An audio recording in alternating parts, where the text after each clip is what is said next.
Hello, ladies and gentlemen. This is me, Umar, your host of Triple A TV, The Long Voyage Now. Alright, मेरे साथ एक fashion designer मौजूद हैं, मरीना खान बाबर. मरीना खान बाबर कैसी हैं आप? I'm absolutely fine. Okay, wonderful. तो आज जो है ना, ये संडे का दिन है, लाहौर में हैं हम और मरीना ने हमें टाइम दिया. I am really glad. Marina, आप हमें बताएं कि आपको कौन सा जो है ना फैशन ब्रांड सबसे ज़्यादा पसंद है? पाकिस्तान में भी, वेस्टर्न कल्चर में भी? मुझे वैसे तो वेस्टर्न कल्चर में वर्साची बहुत इंस्पायर करता है. उनका काम मतलब काफ़ी ज़्यादा. जब मैं अपनी स्टूडेंट लाइफ में थी तो मैं मतलब उनसे काफ़ी इंस्पिरेशन लेकर मैंने काम किया है उस ब्रांड से. और पाकिस्तान में खादी अच्छा काम कर रहा है, मतलब जो गर्ल्स के हिसाब से, लेडीज़ के हवाले से वो अच्छा काम करते हैं. उनकी कलर पैलेट अच्छी होती है, थोड़ी सोफिस्टिकेट होती है. एक्चुअली हर बंदे की अपनी चॉइस होती है. मुझे थोड़ी सी सोफिस्टिकेट कलर पैलेट अच्छी लगती है. वाह, उनको कलर पैलेट. तो आपको कलर जो है वो लेट्स से आपने 3 कलर सेलेक्ट करने हैं RGB, उनमें से सारी दुनिया में से 3 कलर कौन से आपको अच्छा लगते हैं?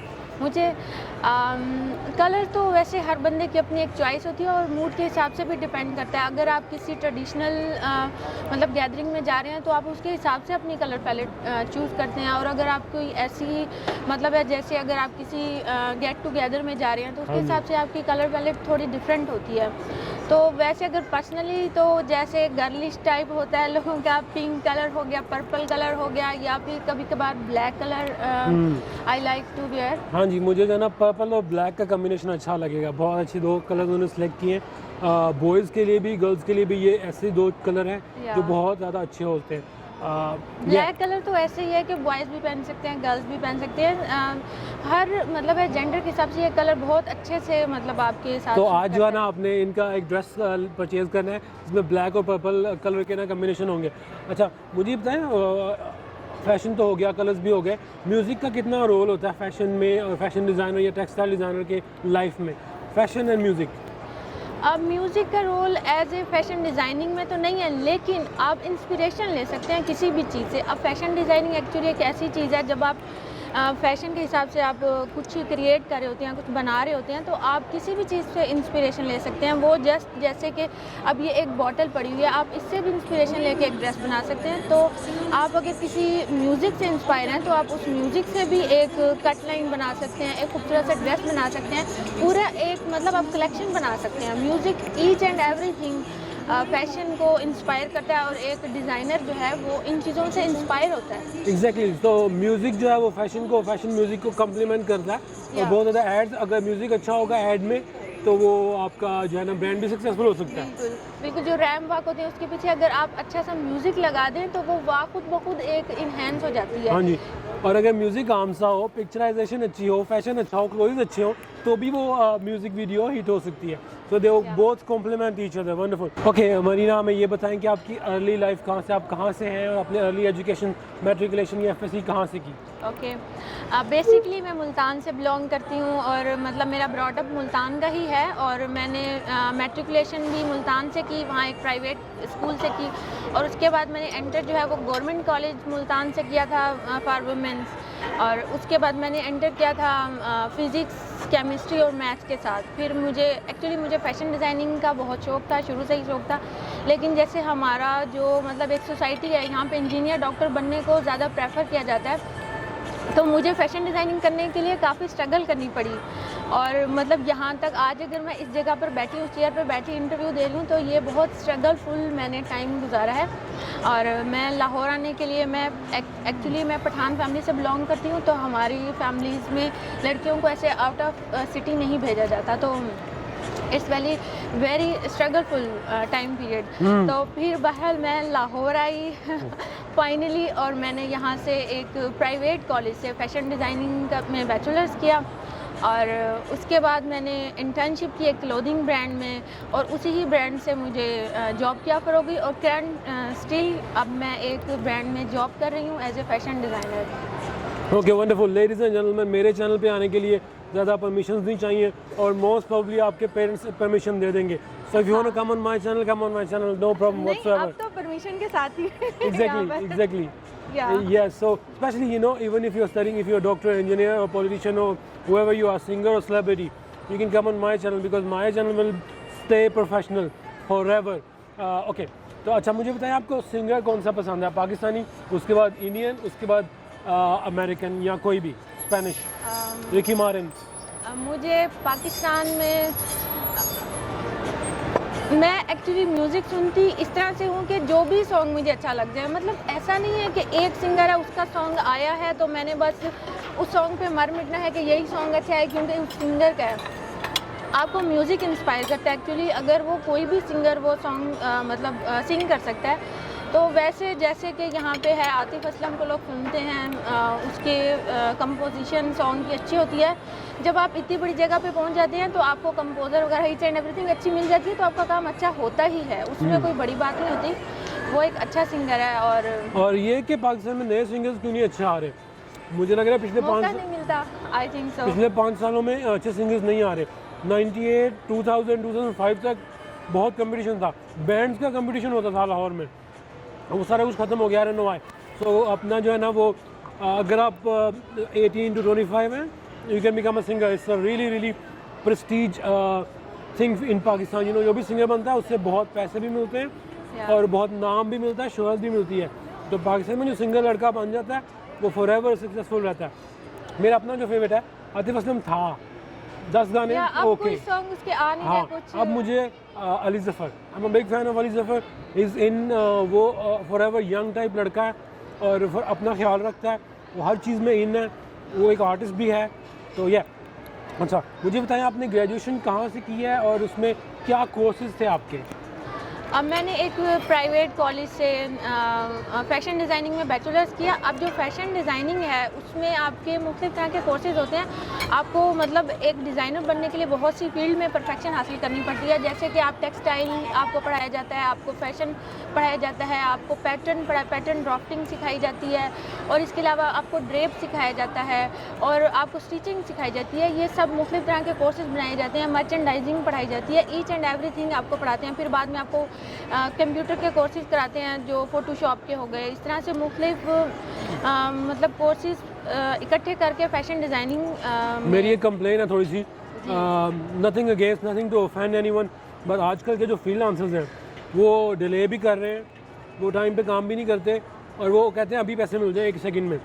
तो आई डोंट नो, फ्रीलांसर थोड़ा सा जो है ना इम्प्रूव करो। You need to have a degree, you need to at least जाएं कहीं इंटर्नशिप कर लें 2-3 दफ़ा, ताकि आपको पता लगे काम का बर्डन, काम की इंपॉर्टेंस, काम की डेडलाइन क्या होती है।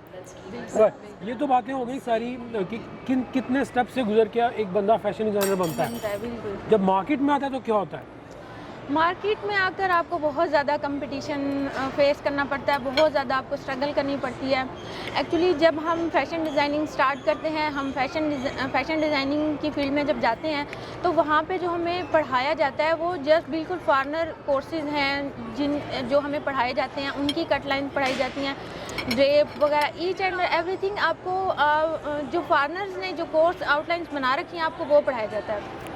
लेकिन सैडली हम लोग ट्रेडिशनल कल्चर से बिलोंग करते हैं, बड़े शरीर में रहते हैं, तो हमारा कल्चर टोटल डिफरेंट है फॉरनर से। लेकिन जब आप मार्केट में आते हैं तो आपको बिल्कुल एकदम से शौक लगता है, क्योंकि वो बिल्कुल जो आपको कॉलेजेस में पढ़ाया जाता है और जो आपको मार्केट में मिलता है दोनों एक दूसरे के अपोजिट हैं। आपके जस्ट इतना होता है कि आप जो एक कलर पैलेट बनाना सीख जाते हैं, आप कलर्स को कंबाइन करना सीख जाते हैं, वो चीज़ आपके सिर्फ काम आती है। अच्छा मैं 2 बातें बताऊँगा, मुझे 1 या 2 कलर ही चाहिए होते हैं तो वो ईजी है अगर 2 कलर का होगा।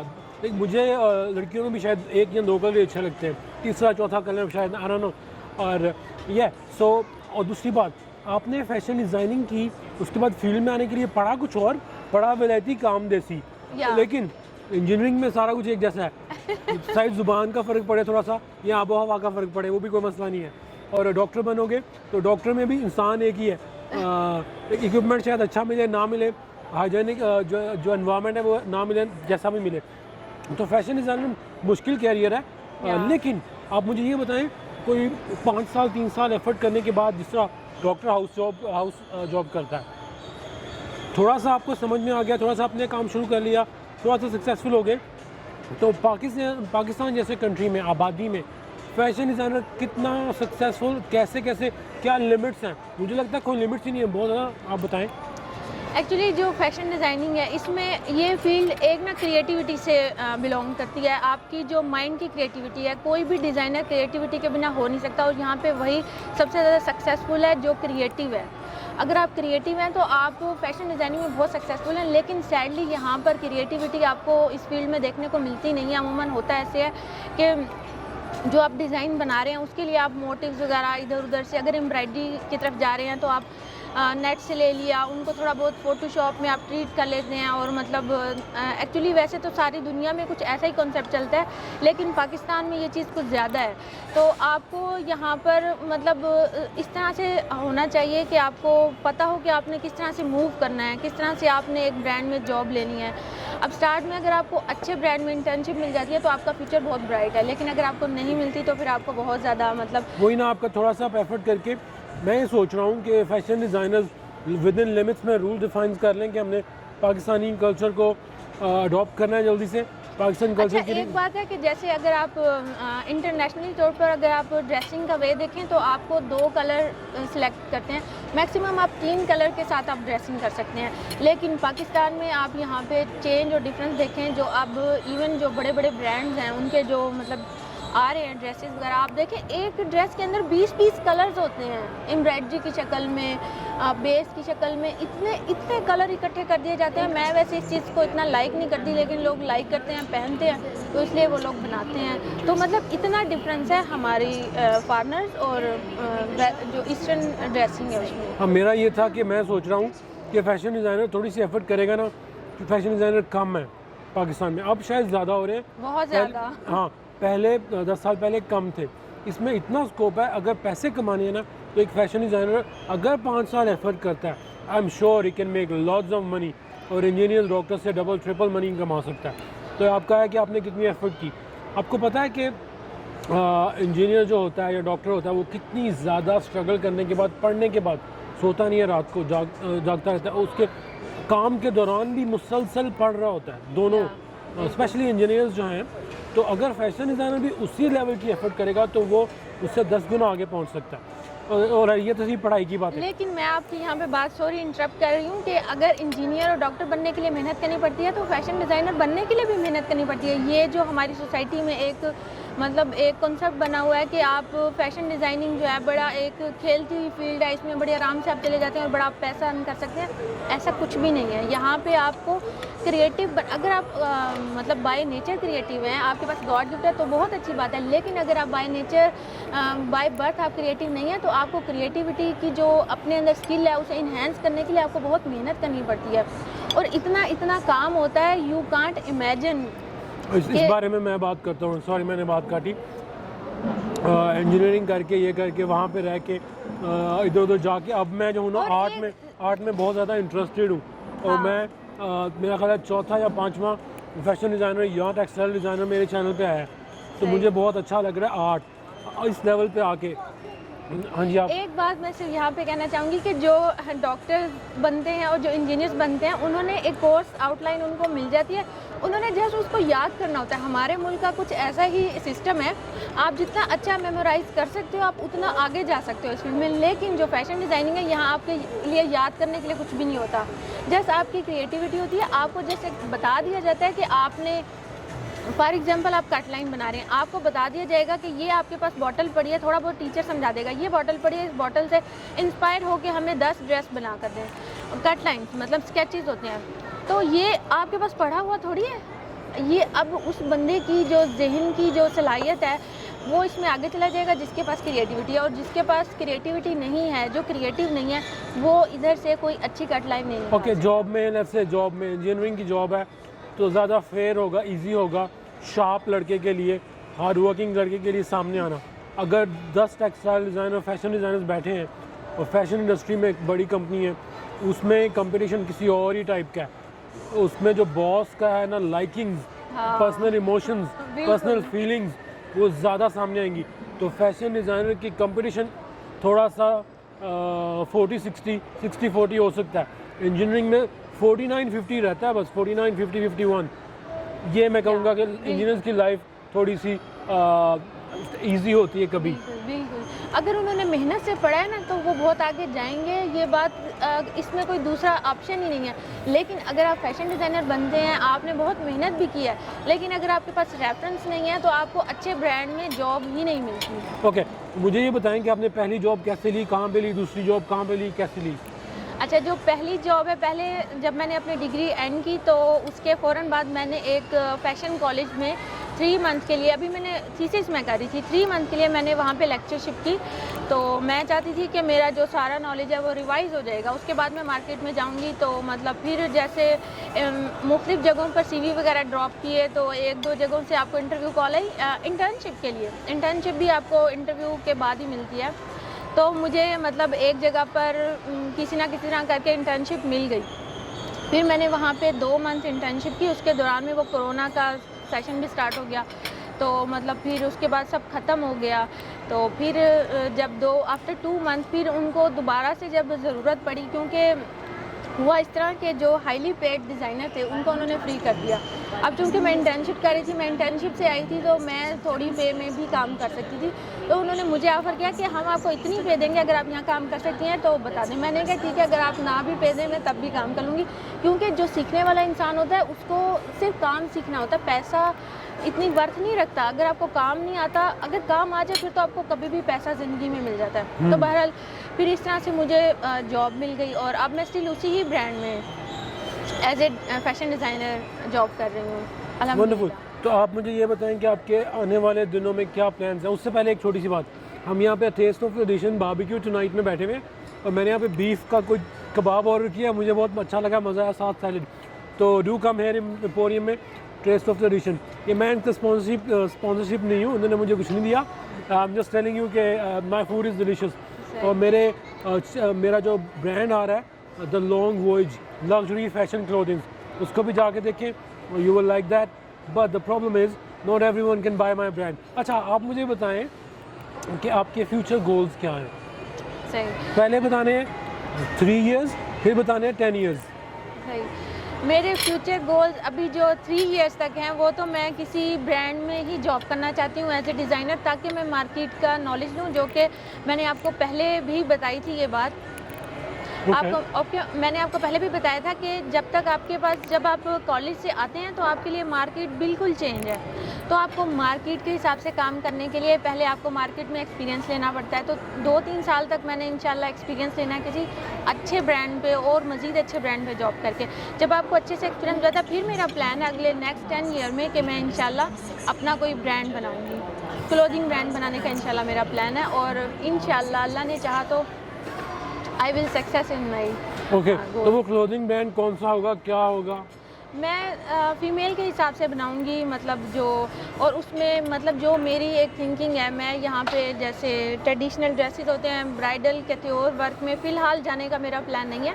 मैं टॉप्स वगैरह के साथ प्ले करना चाहती हूँ कि आप कैजुअली मतलब जैसे कि हमारे कंट्री में अब एक माइंडसेट चेंज हो रहा है, लोग लड़कियाँ जो हैं वो टॉप्स पहनना, कैजुअली वेयरिंग को ज़्यादा लाइक करती हैं बनस्बत फार्मल ड्रेसिंग के। तो मैं कैजुअल वेयरिंग में जाऊँगी, टॉप्स वगैरह जो आपको जीन्स के साथ और ट्राउज़र्स के साथ आप वेयर कर सकते हैं, जिसमें आपको बहुत सी वैरायटी मिलेगी इंशाल्लाह। हाँ जी, तो ट्राउज़र्स और कैजुअल जो है ना वो 6 दिन पहने जाते हैं ऑन एवरेज, 7 में से 6 दिन।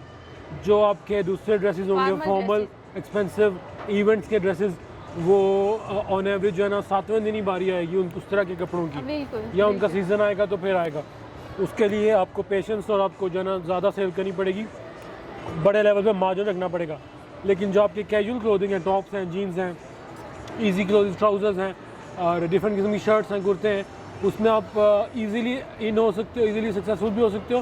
और जैसा उन्होंने कहा, उनको कम कलर्स में प्ले करना है शायद, तो उसमें कम कलर्स भी यूज़ होंगे। एग्जैक्टली, बिल्कुल ऐसे ही है। टॉप्स में आप कम ही कलर यूज़ करते हैं, मतलब वो जो फार्मल ड्रेसेस होते हैं उसमें बहुत ज़्यादा हमारे यहाँ पे एक रिवाज बन चुका है कि बहुत ज़्यादा एम्ब्रॉयडरी के अंदर इतनी ज़्यादा कलर कम्बिनेशन डाल दिए जाते हैं, बेस और कलर के उसके ऊपर एम्ब्रॉयडरी के मतलब इतने कलर्स डाल दिए जाते हैं कि अगर आप काउंट करें तो 15-20 कलर बन जाते हैं एक ही ड्रेस के अंदर। वंडरफुल। तो आप जो है वो क्या मैसेज देना चाहेंगी ऑडियंस को, जो देख रहे हैं, जो नए लोग आ रहे हैं या जो अभी देख रहे हैं? अच्छा, मैं आपके प्रोग्राम के थ्रू मैं एक बात ज़रूर फैशन के हिसाब से करना चाहती हूँ कि हमारी जो सोसाइटी है इसमें फ़ैशन को लेके ना एक नेगेटिव मिथ है। लोग सोचते हैं कि जो बंदा या जो बंदी फ़ैशन करती है वो ज़रूर मतलब उसके एक नेगेटिव सोच उनके माइंड में होती है कि शायद ये इंसान सही नहीं है कि वो फ़ैशन करता है। हालांकि फ़ैशन का किसी की अब फ़ैशन क्या है? फ़ैशन एक्चुअली आपकी ना एस्थेटिक एक्सप्रेशन है। मतलब आप इनरली आप क्या सोचते हैं, अपने आप को किस तरह से प्रेजेंट कर सकते हैं। तो आप किसी की पर्सनालिटी को अगर देखते हैं, उसने जो वेयर किया हुआ है वो एक्चुअली उसका इनर होता है। मेरा मानना ऐसा है। आप जैसे फॉर एग्जांपल अगर कोई ट्रेडिशनल टाइप कपड़े पहनना कोई लड़की पसंद करती है तो इसका मतलब है वो अंदर से शौक है, वो थोड़ा कल्चरल चीज़ों को लाइक करती है, वो ज़िंदगी से फुल है, आप कह सकते हैं। दैट्स वाई उसकी कलर पैलेट इस तरह से रेड ब्लू मतलब इस टाइप की है। और अगर कोई सोफिस्टिकेट ड्रेसिंग करता है तो वो अंदर से वैसा है। तो आपकी कलर पैलेट, आपका फ़ैशन जो है वो आपका अंदर होता है। इसमें फ़ैशन का कसूर नहीं है कि अगर कोई वल्गर ड्रेसिंग करता है तो आप कहते हैं कि दैट इज़ फ़ैशन, क्योंकि फ़ैशन बिलोंग्स टू वल्गैरिटी। ये बिल्कुल गलत ऐसा नहीं है। देखें, आप नमाज़ पढ़ने जाते हो या आप जो है ना वो किसी जगह पे जाके ना भंगड़ा डाल रहे हो, कपड़े आपने पहनने हैं। अब अपने आप को संवारना भी आप पे मुझे लगता है कि ज़रूरी है। तो ये दोनों चीज़ें हैं। अब मैं आपको बताता हूँ कि बहुत सी ऐसी काम है जिसमें अपने आप को संवारे बगैर भी काम चलता है, छुप के भी काम हो रहा है, हिडन भी काम हो रहा है, अपना ख्याल ना रखने से भी काम हो रहा है। फैशन एक थोड़ी सी और डिफ़िकल्ट चीज़ है। इसमें अपने आप को कॉन्फिडेंस भी चाहिए, अच्छा दिखना भी चाहिए, अच्छा लगना भी चाहिए, अच्छा आना भी चाहिए और दूसरों को भी अच्छा आपने बनाना है। इसमें काफ़ी ज़्यादा इंटेंस फीलिंग्स और इमोशंस और लाइकिंग से चीज़ें आती हैं। तो ये हर बंदे का काम नहीं है कि वो फैशन में स्क्रीन पे आके या डिज़ाइन करने लग पड़े कपड़े या वो टेक्सटाइल्स में प्ले करने लग पड़े या इनपुट दे कि बाकी ये फैशन लोग क्या है, फैशन है ट्रेंड चेंज करना। आप दूसरों को देख के अपने कपड़े क्यों चेंज करते हो? अब तो फैशन करना बहुत आसान है। पहले था थोड़ा मुश्किल, आप जाए मार्केट से, आपने मुख्तलिफ चीज़ें ली इकट्ठे की, आपने एक ड्रेस बनाई। लेकिन अब तो जो ट्रेंड में होता है वो आपको ब्रांड्स पे मिल जाता है। आपको कोई इतनी मेहनत ही नहीं करनी पड़ती कि आप ये सोचें कि आपको किस कलर का ट्राउज़र लेना चाहिए, कौन सी कलर पैलेट डिसाइड करनी चाहिए, कौन सा फैब्रिक लेना चाहिए। आपको सब कुछ बना बनाया मिल जाता है। तो मेरी थिंकिंग ये है कि फ़ैशन सबको करना चाहिए, हर एक को, चाहे वो लड़की है चाहे लड़का, सबको करना चाहिए। लेकिन आप अपनी सोच के मुताबिक फ़ैशन करें। अगर आपको कवर कपड़े पहनना पसंद है, आपको कंप्लीट ड्रेसिंग पसंद है तो आप वो करें। आप खुद को अच्छे से प्रेजेंट करें। अगर आप खुद को अच्छे से प्रेजेंट कर लेते हैं दैट इज़ फ़ैशन। और प्रेजेंट आप किस तरह से करते हैं ये आपके इनर पर डिपेंड करता है। आप क्या सोचते हैं, आप कैसी ड्रेसिंग लाइक करते हैं। इसका फैशन से कोई मसला नहीं है, आपकी अपनी सोच से मसला है कि आप क्या पहनना चाहते हैं। वंडरफुल, मुझे बहुत अच्छा लगा। मरीना खान बाबर ने बहुत अच्छी बातें की। उनकी अपनी सोच है और वो अपनी सोच में कॉन्फिडेंस है उनकी सोच में। ये मुझे अच्छा लगा कि वो किसी से जल्दी इन्फ्लुएंस नहीं होंगी कि हाँ जी ये भी अच्छा, ये भी अच्छा, ये भी अच्छा। उनका एक अपना डायरेक्शन है। तो ये I wish you good luck अपने फ्यूचर में। आपका ब्रांड भी बने, मेरा ब्रांड बन गया। लेकिन मेरे ब्रांड का जो है ना टाइटल, वो पता है क्या है? उसका जो स्लोगन होता है उसका है लग्जरी स्टेट ऑफ माइंड। आप उस स्टेट ऑफ माइंड में हैं या नहीं है ये आप सोचें। और ये anything else you want to say at the end? या मैं एंड पर यही कहना चाहूँगी कि जो लोग इस फील्ड में आना चाहते हैं ज़रूर है, मोस्ट वेलकम। लेकिन आपको इस फील्ड में आने के बाद मोस्ट डिटर्मिन्ड होना चाहिए, आपको फोकस्ड होना चाहिए। आपको पता होना चाहिए कि आपने अपना फ्यूचर बनाना है। आपको इर्द गिर्द की चीज़ें, आपके मतलब है आपके रिलेशंस, आपकी फैमिली आपको मुतासिर कर सकती है, लेकिन आपने फोकस्ड रहना है। चाहे आपके ज़िंदगी में रिलेशंस हैं, कुछ भी, वट कोई भी चीज़ आपको मुतासिर नहीं करनी चाहिए। Start slowly, you will surely be there. और मैं आपको कहता हूँ दोबारा, जिससे मैंने क्वेश्चन भी किया, 3 साल के गोल्स ज़रा लिख के दो और 5 साल के 10 साल के गोल्स ज़रा लिख के दो। आप एक वीक में कहोगे मेरे गोल्स ही गलत हैं, 1 महीने के बाद पता चलेगा आपके गोल्स असल में क्या होने चाहिए, क्या थे। तो फिर आपको डायरेक्शन मिलेगी और आप डायरेक्शन हर जगह से ले सकते हो। आप ये एक्सक्यूज़ देना नहीं है कि मुझे डायरेक्शन नहीं मिल रही, मेरा कोई मेंटर नहीं, मुझे कोई पता नहीं रहा, मुझे पढ़ा नहीं रहा। आपको डिग्री भी नहीं चाहिए, आपने जो करना है आप कर सकते हो डिग्री के बगैर भी। और इसी के साथ हम इजाज़त चाहेंगे। Marina Khan, thank you very much for coming on our show. मैं उनका इंस्टाग्राम, उनका जो है ईमेल आईडी डिस्क्रिप्शन में दे दूंगा और लिंक्डइन भी। You can contact her if you want to design any clothes और if you want to hire her for your company. Wish you good luck. Thank you very much. Bye bye. अल्लाह हाफिज़। Wonderful.